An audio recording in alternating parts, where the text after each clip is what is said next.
कोंडागांव दौरे पर राज्यपाल रमेश डेका कोंडानार गारमेंट फैक्ट्री का किया अवलोकन। महिलाओं को मिल रहे रोजगार की राज्यपाल ने की सराहना।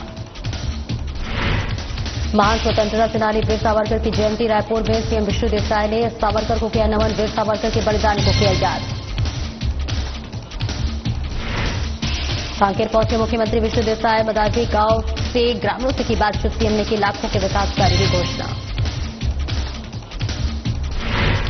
बेमेतरा के ग्राम ज्योरी में समाधान शिविर का आयोजन। उप मुख्यमंत्री अरूप साव ने सुनी 12 गांव की समस्या। अधिकांश समस्याओं का किया समाधान।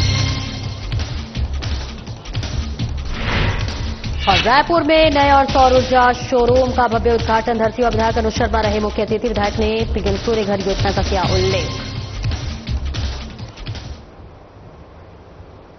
नमस्कार, स्वागत है आपका। मैं हूं आपके साथ सपना दीपक मंतेशिया। बुलेटिन का आगाज करेंगे। कोंडागांव जिले के प्रवास के दौरान राज्यपाल रमेश डेका ने कोंडानार गारमेंट फैक्ट्री का अवलोकन किया। इस दौरान उन्होंने फैक्ट्री में उत्पादन प्रक्रिया का जायजा लिया और वहां कार्यरत कर्मचारियों से चर्चा कर वेतन और मिलने वाली सुविधाओं के बारे में जानकारी ली। कोंडागांव शहर स्थित कोंडानार गारमेंट फैक्ट्री में 300 स्थानीय महिलाओं को रोजगार मिल रहा है, जिसकी डेका ने सराहना की। और इस मौके पर राज्यपाल के सचिव doctor CR Prasanna, collector Nupur Rashipanna, police अधीक्षक उपाध्यक्ष कुमार मौजूद रहे।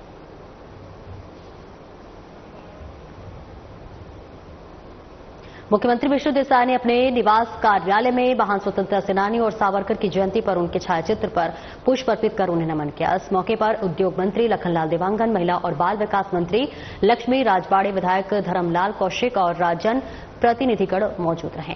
मुख्यमंत्री साय ने प्रदेशवासियों से आह्वान किया कि वे वीर सावरकर के विचारों और जीवन मूल्यों से प्रेरणा लें और राष्ट्र सेवा को अपनाकर परम कर्तव्य मनाते हुए आगे बढ़े। और सावरकर का जीवन हर भारतीय के लिए आत्म बलिदान, समर्पण और देशभक्ति की जीवंत मिसाल है।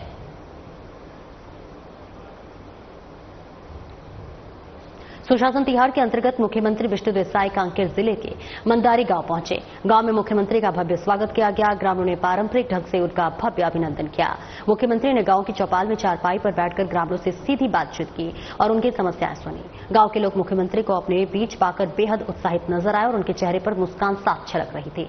मुख्यमंत्री विष्णु देसाई ने मौके पर ही लाखों रुपए के विकास कार्यों की घोषणा की और इनमें सड़क, बिजली, पानी और शिक्षा से संबंधित योजनाएं शामिल है। उन्होंने अधिकारियों को कई तरह के निर्देश दिए।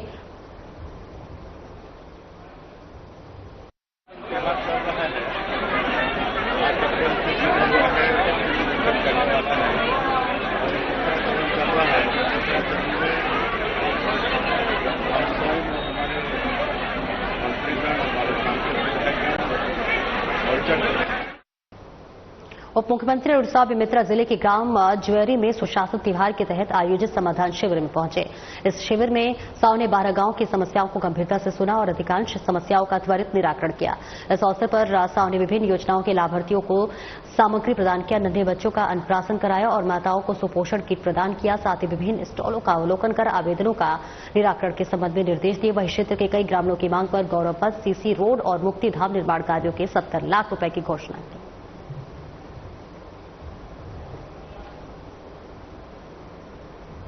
प्रदेशवासियों की समस्याओं के त्वरित समाधान के लक्ष्य के साथ 5 मई से 31 मई तक सुशासन तिहार के तीसरे चरण में रायपुर नगर पालिक निगम के जोन क्रमांक 9 रानी लक्ष्मीबाई वार्ड में धरसीवा विधानसभा विधायक अनुज शर्मा ने वार्डवासियों को ration card, Ayushman card, try cycle और मछली पालकों को फुटकर मत्स्य विक्रय के लिए आइस बॉक्स और जमीन का मालिकाना हक दिलाने के लिए हितग्राहियों को पट्टा वितरित किया। साथ ही समाधान शिविर में वार्डवासियों को आत्मीय संवाद करते हुए उनके समस्याओं को सुनकर निराकरण के लिए अधिकारियों को दिशा निर्देश दिए।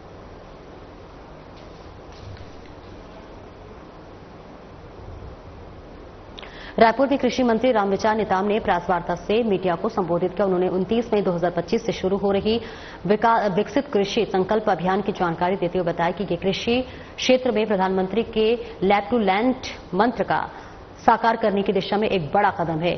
ये एक देश, एक कृषि और एक टीम के अवधारणा को मजबूती देना और कृषि और किसान कल्याण मंत्रालय के इस अभियान की छत्तीसगढ़ में शुरुआत मुख्यमंत्री विष्णु देसाई आरंभ विधानसभा के भैंसा गांव में करेंगे। कृषि मंत्री रामविचार नेताम ने बताया है कि कृषि कार्यों के लिए प्रत्येक राज्य की अपनी खरीफ पूर्व तैयारियां होती हैं। इनसे बेहतर परिणाम प्राप्त करने के लिए राज्य की तैयारियों को और इस अभियान को एकीकृत किया जा रहा है।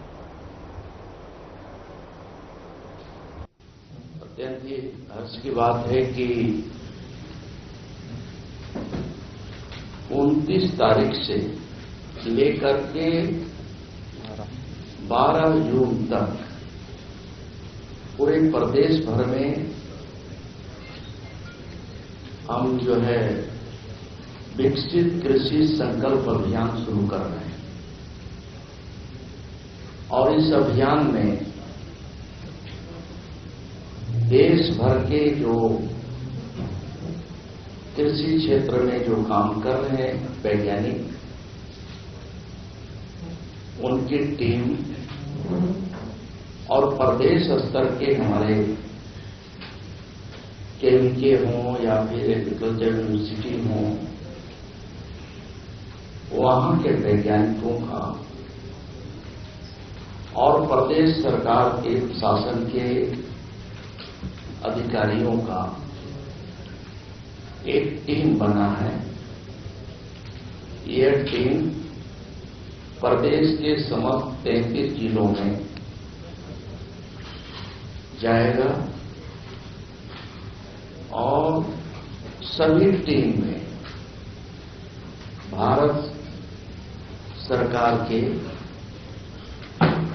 जो कृषि वैज्ञानिक हैं उस टीम में शामिल रहेंगे और ये टीम एक दिन में 2 जगहों में इनका कार्यक्रम होगा और एक कार्यक्रम हमारे देश के यशस्वी प्रधान रायपुर उत्तर विधानसभा क्षेत्र के अंतर्गत अलग अलग वार्डों में विधायक पुरंदर मिश्रा ने जाकर समस्याओं पर संज्ञान लिया और लोगों से संवाद कर समाधान के लिए आश्वस्त किया। इस दौरान अधिकारियों को तेलीबांधा ओवरब्रिज पर काम कर रहे मजदूरों के लिए शौचालय, पीने के पानी, बैठने के लिए बेंच और साफ सफाई की व्यवस्था करने के निर्देश दिए। वार्ड क्रमांक 47 mother terrace ward Anand Nagar Shastri market में सब्जी बाजार को व्यवस्थित करने, नालियों की सफाई और निर्माण और सब्जी विक्रेताओं के लिए शेड बनाने की योजना के निर्देश दिए।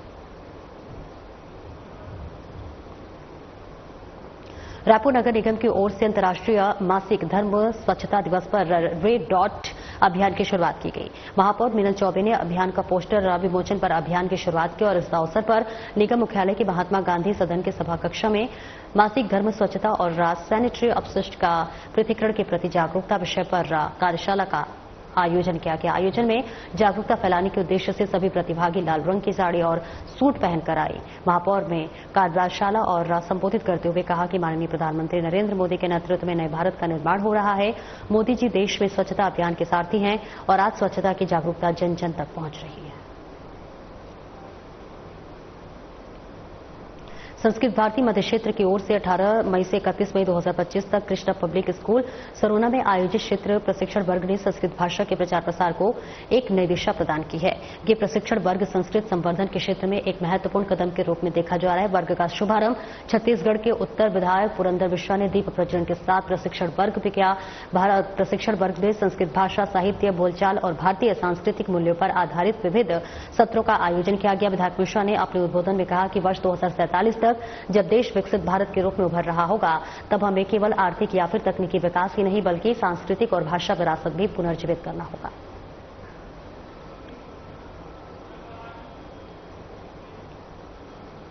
रायपुर के दलदल सिवनी क्षेत्र में neat nature solutions private limited के नए शोरूम का भव्य उद्घाटन समारोह आयोजित किया गया। इस महत्वपूर्ण अवसर पर धरसीवा विधायक अनुज शर्मा मुख्य अतिथि के रूप में उपस्थित रहे और उन्होंने फीता काटकर शोरूम का शुभारंभ किया। कार्यक्रम को संबोधित करते हुए विधायक ने प्रधानमंत्री नरेंद्र मोदी की ओर से सौर ऊर्जा को बढ़ावा देने के प्रयासों की सराहना की। उन्होंने पीएम सूर्य घर योजना का उल्लेख करते हुए कहा कि ये पहल आमजन को सौर ऊर्जा अपनाने के लिए प्रेरित करती है और इस नए शोरूम के खुलने से रायपुर और आसपास के क्षेत्रों में सौर ऊर्जा समाधानों की उपलब्धता बढ़ेगी और लोगों को स्वच्छ ऊर्जा अपनाने में मदद मिलेगी।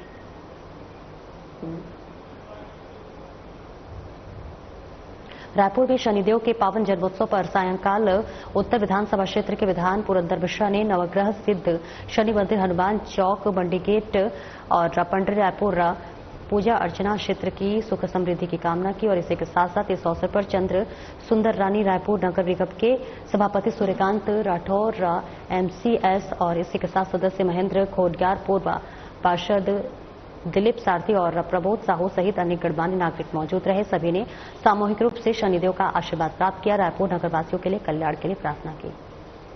शिवपुरी शहर में न्यू दर्पण कॉलोनी में रहने वाली रानी नामदेव नामक महिला जो कि आग में झुलसी हुई हॉस्पिटल आई। साथ ही वार्ड क्रमांक 27 की पार्षद सुमन बाथम भी महिला के साथ हॉस्पिटल आई, जहां सुमन बाथम के दोनों हाथ बचाने के कारण जल चुके थे। और ऐसे में जहां पुलिस ने बताया कि 95% महिला रानी नामदेव जल चुकी हैं और 20 से 25% पार्षद सुमन बाथम के हाथ जल चुके हैं। हालांकि दोनों को शिवपुरी मेडिकल कॉलेज रेफर कर दिया गया है। फिलहाल आग लगने का कारण अज्ञात बताया जा रहा है। पुलिस मामले की जांच में जुटी हुई है।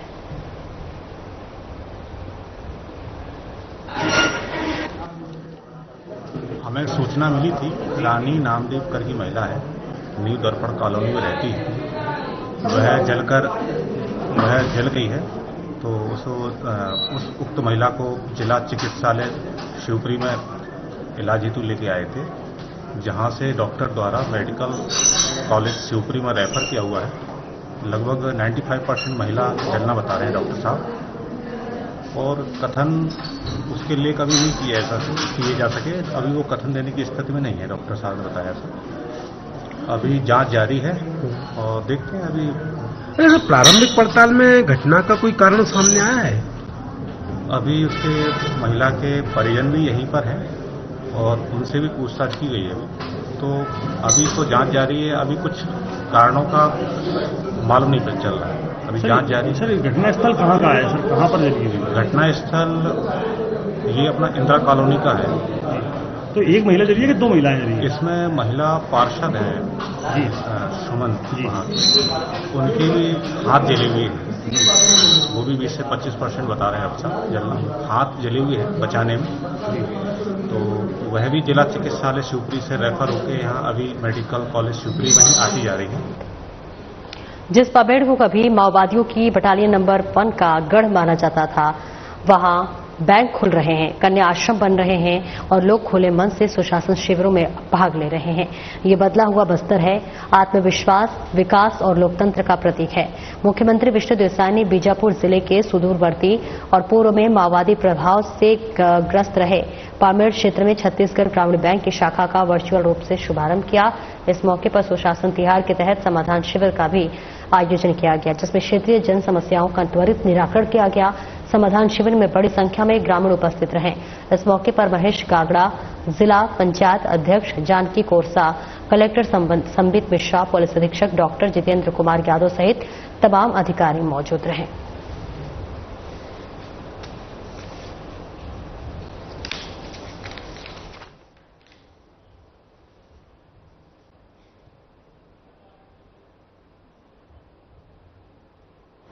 नगरपालिक निगम रायपुर के आयुक्त विश्वदीप ने नगर निगम संस्कृति विभाग के अध्यक्ष अमर गीदवानी और जोन 10 जोन अध्यक्ष सचिन बी मेघानी सहित अधीक्षण अभियंता Rajesh Rathore, zone 10 zone commissioner Vivekanand Dubey, कार्यपालन अभियंता अंशुल शर्मा जूनियर की उपस्थिति में नगर निगम जोन क्रमांक 10 के क्षेत्र के अंतर्गत MMI हॉस्पिटल लालपुर में गोदड़ीधाम संत बाबा गेलाराम नगर लालपुर तक नाले की सफाई का स्थल निरीक्षण कर अधिकारियों को गंदे पानी की सुगम निकास का स्थायी प्रबंधन देने के संबंध में आवश्यक दिशा निर्देश दिए।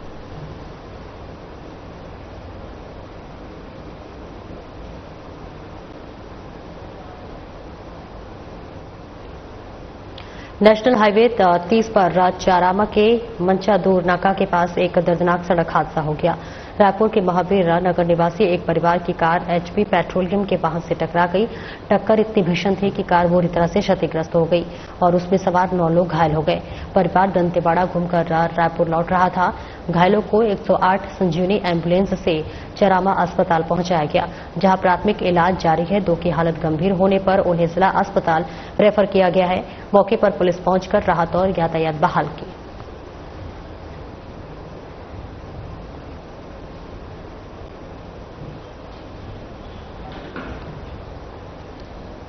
राजधानी रायपुर के WRS कॉलोनी स्थित SCCRSA स्टेडियम में Polyport Industries Premier League CIPL 2025 cricket प्रतियोगिता के शुभारंभ एवं ट्रॉफी अनावरण के अवसर पर पॉलीपोर्ट के सुपरस्टार्स पद्मश्री अनुज शर्मा अपनी टीम के साथ मैदान पर नजर आए।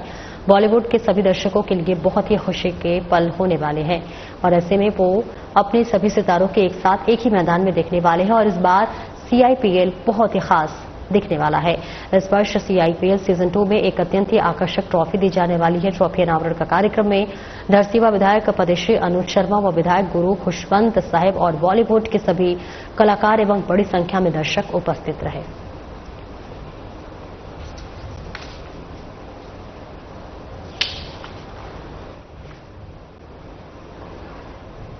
विकसित भारत के सपने को साकार करने की दिशा में छत्तीसगढ़ एक और बड़ी छलांग लगाने जा रहा है।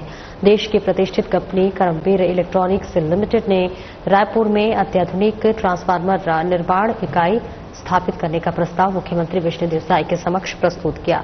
इस इकाई में 300 करोड़ रुपए से ज्यादा का निवेश किया जाएगा, जिससे छत्तीसगढ़ का नाम देश के सबसे बड़े ट्रांसफार्मर निर्माण केंद्रों में शामिल हो जाएगा। यह परियोजना राज्य में बिजली क्षेत्र के आधुनिकीकरण और स्थानीय युवाओं के लिए रोजगार और उद्योग आधारित विकास की गति देगी। विशेष रूप से ये पहल मेक इन छत्तीसगढ़ के नारे को मजबूती देती है, जहां पर अब अत्याधुनिक तकनीक से बने ट्रांसफार्मर पूरे देश को रोशन करने का कार्य करेंगे। इस अवसर पर मुख्यमंत्री के प्रमुख सचिव सुबोध सिंह नई दिल्ली में छत्तीसगढ़ के इन्वेस्टमेंट कमिश्नर रितु सेन भी मौजूद रहे।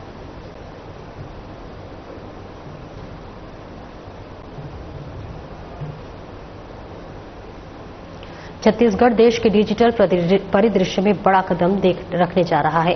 रायपुर में अत्याधुनिक आर्टिफिशियल इंटेलिजेंस आधारित डेटा सेंटर स्थापित करने के लिए टेक्नोलॉजी अपनी ESDS सॉफ्टवेयर सॉल्यूशंस लिमिटेड ने 600 करोड़ रुपए से अधिक के निवेश का प्रस्ताव मुख्यमंत्री विष्णुदेव साय के समक्ष प्रस्तुत किया है।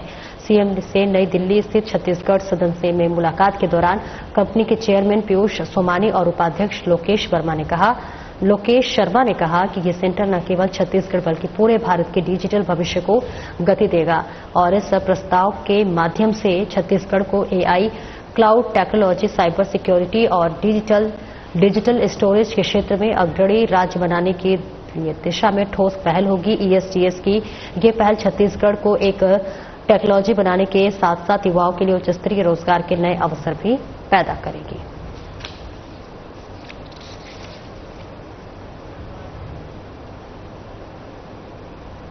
छत्तीसगढ़ में स्वास्थ्य और उद्योग क्षेत्र में बड़े निवेश की दिशा में अहम कदम बढ़ाते हुए नई दिल्ली स्थित छत्तीसगढ़ सदन में सीएम विष्णुदेव साय से 2 प्रमुख उद्योग समूहों ने मुलाकात की है। मेदांता अस्पताल में के संस्थापक और प्रख्यात हृदय रोग विशेषज्ञ डॉक्टर नरेश त्रेहन ने रायपुर में एक अत्याधुनिक मल्टी स्पेशलिटी हॉस्पिटल स्थापित करने का प्रस्ताव दिया है। उन्होंने बताया है कि इस परियोजना में लगभग 500 करोड़ रुपए का निवेश करना चाहते हैं और ये अस्पताल उन्नत चिकित्सा तकनीक, विशेषज्ञ डॉक्टरों, रिसर्च और प्रशिक्षण सुविधाओं से लैस होगा।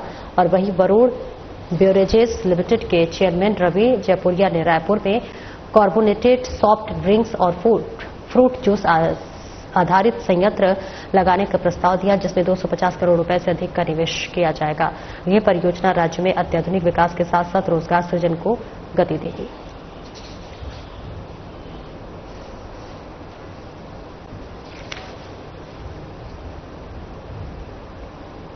छत्तीसगढ़ शासन के वाणिज्य उद्योग और श्रम मंत्री लखनलाल देवांगन और अन्य अतिथियों की उपस्थिति में कलेक्ट्रेट के सभाकक्ष में जिले के मेधावी छात्र छात्राओं को JEE नीट की निःशुल्क पढ़ाई के लिए रायपुर बस से रवाना किया गया। उन्होंने सभी विद्यार्थियों के उज्जवल भविष्य की कामना करते हुए निरंतर कड़ी मेहनत कर लक्ष्य प्राप्त करने की शुभकामनाएं दी। इस अवसर पर विधायक कटघोरा प्रेमचंद पटेल, महापौर नगर निगम संजू देवी राजपूत, जिला पंचायत अध्यक्ष डॉक्टर पवन सिंह कंवर, कलेक्टर अजीत बसंत, जिला शिक्षा अधिकारी सहित अन्य जन प्रतिनिधि, अधिकारी, कर्मचारी और छात्र मौजूद रहे।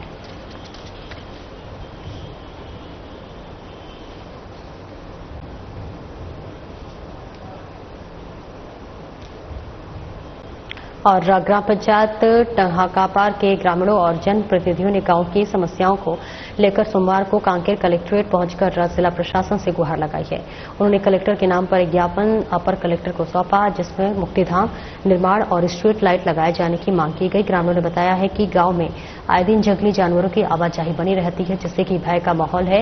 रात के समय इन जानवरों के हमले का खतरा और भी बढ़ जाता है।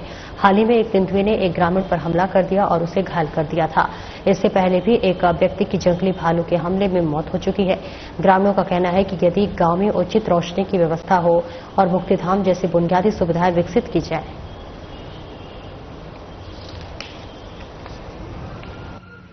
और आज हम लोग गांव की समस्या को लेकर जिला कलेक्टर मुख्यालय पहुंचे हैं। साथ में हमारे ग्राम से पंचों का उपस्थिति हुआ है, साथ ही साथ कुछ वरिष्ठ जन भी उपस्थित हुए हैं, क्योंकि आजकल वर्तमान में विगत 14 जून को हमारे ग्राम टहकापार में तेंदुआ के हमला से एक व्यक्ति घायल हो गया था, जिसे हम लोग उपचार जिला अस्पताल में करा रहे हैं। साथ ही साथ पिछले अक्टूबर 2024 में लगभग 8 माह पूर्व एक युवक का भालू के हमला से मृत्यु हो चुका है। इसलिए हम लोग जिला कलेक्टर कार्यालय पहुंचकर कलेक्टर महोदय से ज्ञापन सौंपे हैं कि हमारे गांव में जंगली जानवर जो है अंधेरा का फायदा उठाकर ग्रामीणों के ऊपर जानलेवा हमला कर रहे हैं। इसलिए हमें लाइट की व्यवस्था प्रदान कर हमें इस गांव के दहशतमय जिंदगी से मुक्त करने की कृपा करेंगे। इसी आशा और विश्वास के साथ हम सब ग्रामीण जिला कलेक्टर कार्यालय पहुंचे हैं। हमारे ग्राम टहकापार में अंधकार होने के कारण में मैंने तेंदुआ रोजीना मैंने आजू बाजू घूम रहा है और एक आदमी को तो हमला कर चुका है, जो हॉस्पिटल में जांच चल रही है। इसलिए हम लोग कलेक्टर महोदय के पास में यहाँ निवेदन करने आए हैं कि स्ट्रीट लाइट लगवा दें, ताकि उजाला में कम से कम हम लोग देख पाएं। ऐसा निवेदन करने के लिए कलेक्टर महोदय के पास में आए हुए हैं। गांव की स्थिति अभी क्या है, किस तरीके से लोग देखते हैं? गांव की स्थिति इस तरीके से है, रात में हम लोग मैंने कहा निकलते नहीं हैं, और उसके बाद भी अंधेरा होने के कारण में भालू आए दिन अंदर घुस जा रहा है, तेंदुआ भी घुस रहा है। इसलिए हमको बहुत कहना चाहिए, दहशत हो गया है हमारे गांव को। इसलिए निवेदन करने हम कलेक्टर महोदय के पास आए हुए हैं और निवेदन को स्वीकार करते हुए कम से कम स्ट्रीट लाइट हम लगवा दे, ये हमारे लिए बहुत ही बेहतर रहेगा। छत्तीसगढ़ के उप मुख्यमंत्री विजय शर्मा छत्तीसगढ़ के ऐतिहासिक, पुरातात्विक और जन आस्था के केंद्र बाबा भोरमदेव मंदिर पहुंचे। उन्होंने मंदिर परिसर में विधिवत पूजा अर्चना कर भगवान महादेव का आशीर्वाद प्राप्त किया। इस अवसर पर उन्होंने छत्तीसगढ़ प्रदेश के नागरिकों के सुख, समृद्धि और शांति की कामना की। उप मुख्यमंत्री शर्मा ने मंदिर प्रांगण में पारंपरिक विधि विधान के साथ भगवान शिव को बेलपत्र, पुष्प एवं धूप अर्पित किए। उप मुख्यमंत्री विजय शर्मा ने कहा कि बाबा भोरमदेव मंदिर आस्था का केंद्र है और यहाँ की पावन ऊर्जा जनमानस को आध्यात्मिक बल प्रदान करती है। और इस अवसर पर कृषक कल्याण परिषद के अध्यक्ष सुरेश चंद्रवंशी, जिला पंचायत अध्यक्ष ईश्वरी साहू, उपाध्यक्ष कैलाश चंद्रवंशी, नगर पालिका अध्यक्ष चंद्रप्रकाश चंद्रवंशी समेत कई अधिकारी मौजूद रहे।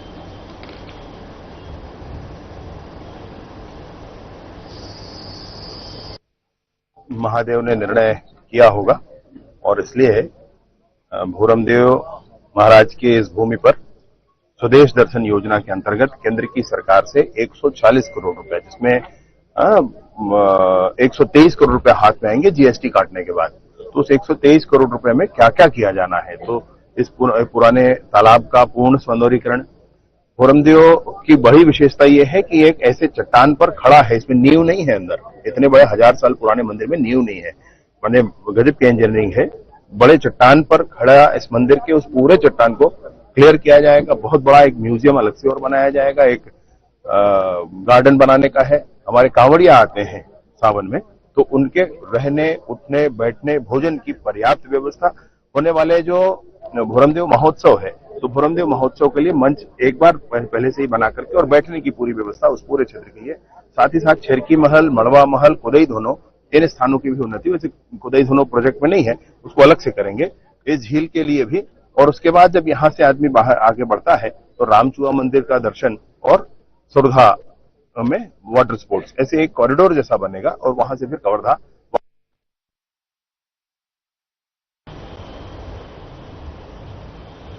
फिलहाल इस बुलेटिन में इतना ही। नमस्कार।